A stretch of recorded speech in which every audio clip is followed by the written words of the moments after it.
I thought it'd be really interesting. We're here at Sundance, and they're celebrating an anniversary, and that 85, that year 1985, is incorporated into the graphics and the design of the promotional items this year.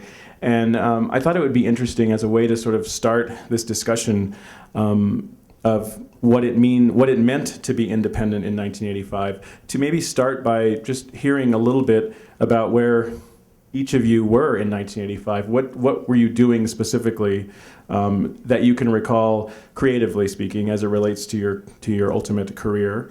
In 1985, where were you? I don't know who wants to start. I'm willing to just throw it out there and just see who wants to take that to begin the discussion. Oh, 1985. Why did they want us to admit that we were in full throttle in 1985? I was in one of the coldest places imaginable doing the film that later came to Sundance called American Dream. And it was a film where, of course, the meat packers went on strike, and in the middle of a Minnesota winter, 60 below with the wind chill factor. So that one sort of blew me away. It was a film that was not supported like most documentaries. We got small funding from the National Endowment for the Humanities and then had none. So the independent film movement was struggling, as it always does with documentaries. I remember I had been out all night long, and my office called when I finally got to the Union Hall, and they said, "Barbara, you only have $250 left in the bank.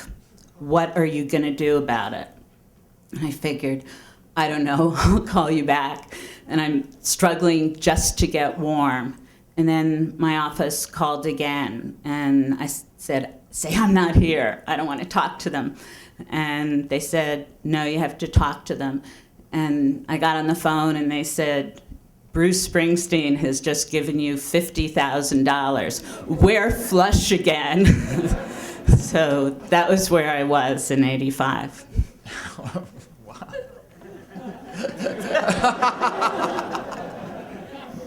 Bruce Springsteen. How do you top that? No one's going to touch that story. Oh, come on, don't leave me hanging out here alone. Did you said 95 or 85? 85. All right. You weren't born. I was born. I was actually in an acting class. I had gotten out of NYU. I had a master's degree in filmmaking. Had no idea what I was doing. My first job with my master's degree was sweeping the floor on a Pepsi commercial.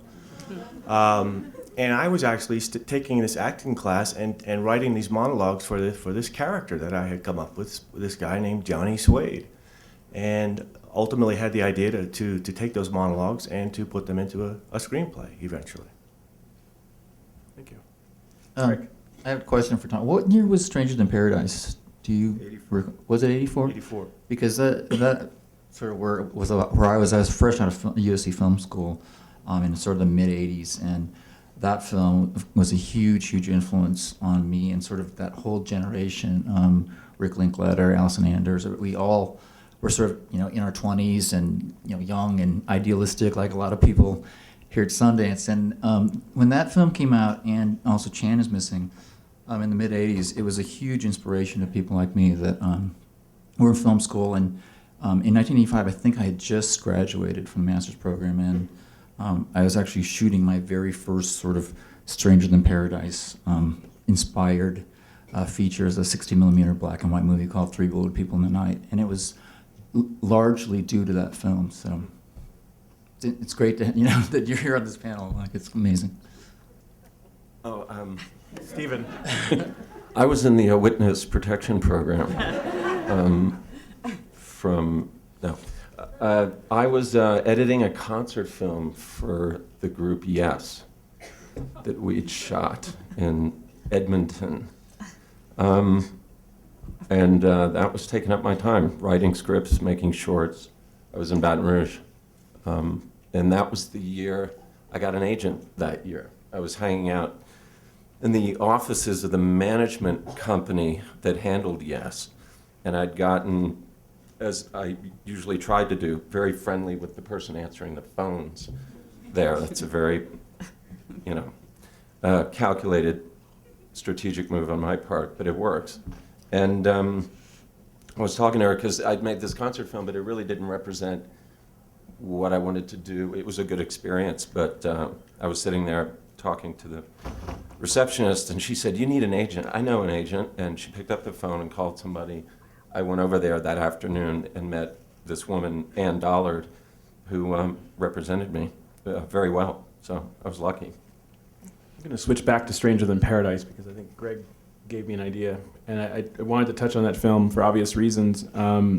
It's a seminal film for independent film, for American independent film, in numerous ways, creatively, from a business perspective, and also, obviously, the careers that grew from that movie. But also, and Greg touched on it, so many filmmakers cite that movie as being so influential. I'd love to hear from Tom, and you shot the film. That's why, just to make sure people remember your credits.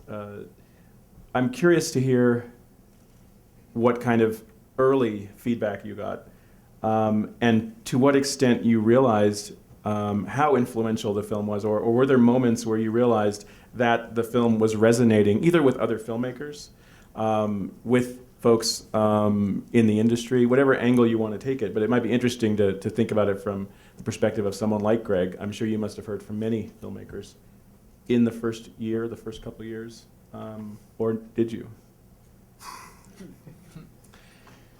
It's funny that you mention that movie. God, look how far we've come. It's astonishing. No stars. Jim Jarmusch got that footage. It was left over by a film that Wim Wenders made called State of Things, yeah. Right? And he just gave him this footage, and we just shot it. There were no producers. There was nobody. I remember distinctly going down to Florida with John Lurie in a car. He's one of the actors in the film, and he was like, "What a fucking piece of shit." What are we doing down here?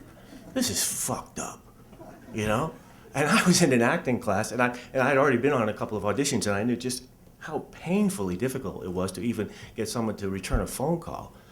And I let him have it.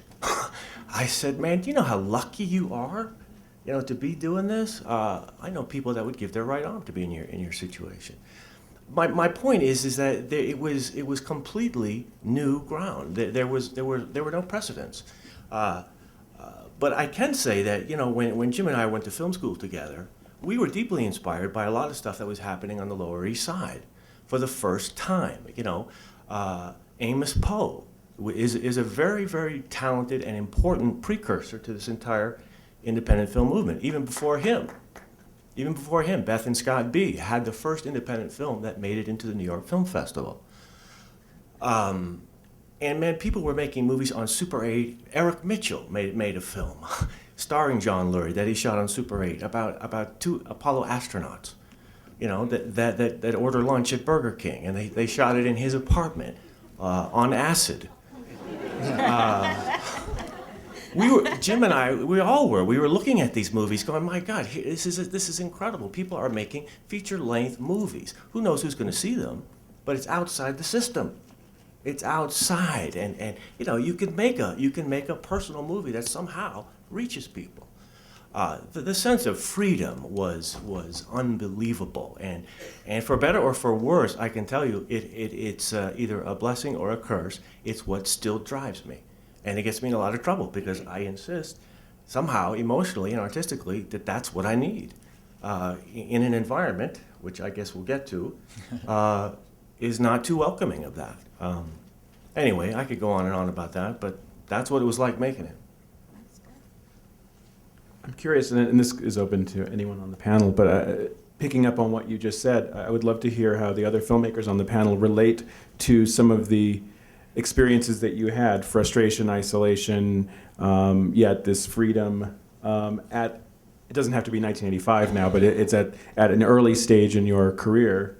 Each of you have films that at an early stage of your career broke ground and inspired numerous people. Documentaries, Stephen inadvertently becoming this poster child for a festival because of the success of your film at this festival, and then in the marketplace. Greg, certainly with the new queer cinema and the tremendous number of filmmakers who have cited you as an inspiration. To what extent do you guys relate to what Tom is talking about, some of the key points that he's picking up on? Well, I guess I'm in a lucky situation because for documentaries, you're always in that state.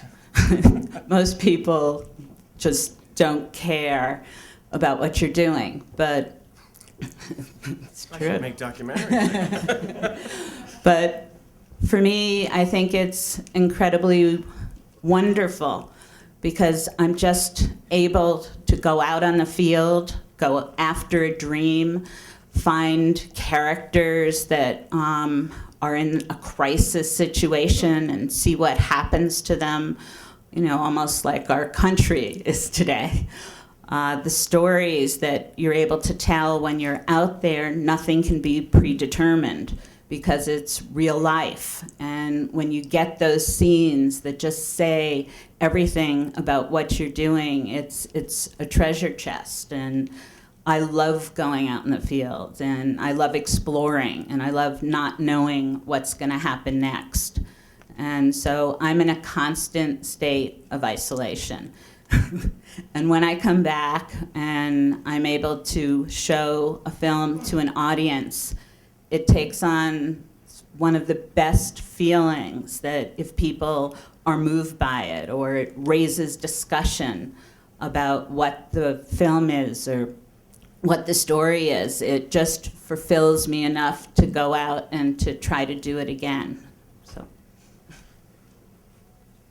One of the things I remember about Strangers in Paradise that was particularly inspiring to me, and I think it sort of touches on what Tom was talking about, is I've always been really influenced by music and kind of post-punk music and alternative music culture. And for me, it's really applied to independent film in particular as well. I mean, Strangers in Paradise, I don't know, maybe I don't think $1 million, $2 million. Wow, it's amazing. In 1985, I mean, it wasn't a huge box office success, but its impact was enormous, and that to me has always been something to aspire towards as a filmmaker. In terms of the example I usually give is like somebody like the Cocteau Twins or something, which are a band that I love very much, and they never really sold very many records, but the records that they did sell really mean a lot to the people that got them, and that's sort of the the way I look at sort of independent films and my movies, and just in general my approach is that it's not really about the numbers so much and this kind of mass popularity contest, but really sort of how kind of deeply you connect with people, and this certainly applies to Barbara and I think everybody on this panel as far as really sort of trying to maintain this sort of purity of your own vision and hoping that it connects with sort of like-minded people. Wow. Well, I'll offer an image. Unfortunately, it's from one of my own films. It's from Schizopolis. The naked guy being chased by two orderlies is that's what independent filmmaking feels like to me.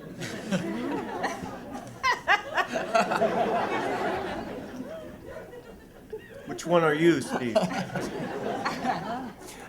Depends on the day.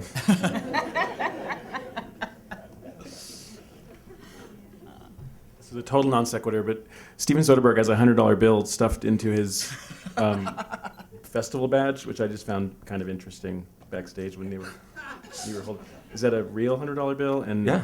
He's the only one of us that actually has a $100 bill. I sort of immediately imagined it as one of those things where when you open a new shop, you frame your first dollar bill or your first $100 bill.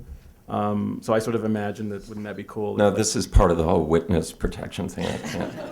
I can't talk about it. I thought for a moment maybe you got paid for this. You didn't? No, it's in case It's in case I get drunk and pass out. It's like somebody can get me back. I'd love to incorporate a couple of questions at this stage, and then I'll pick up on a couple as well. So just, and based on some of the early stuff we talked about for the past few minutes, if anybody has an immediate question, raise your hand, and I think there's a microphone.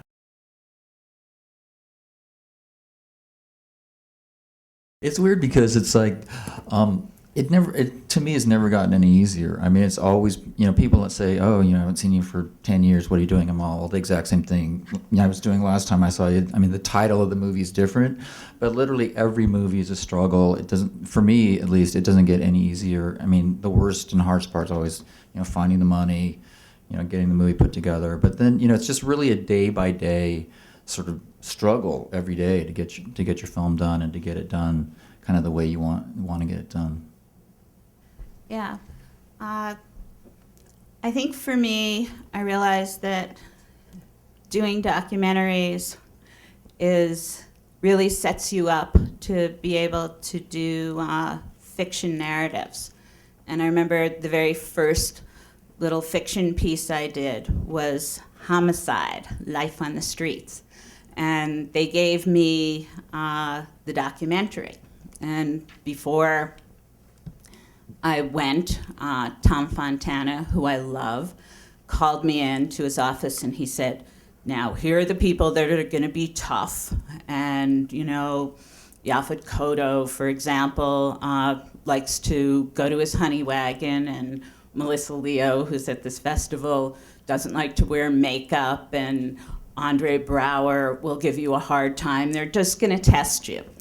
So I said, okay. I figured I've been machine gunned with semi-automatic carbines with tracer bullets. How hard could this be? And it was the documentary.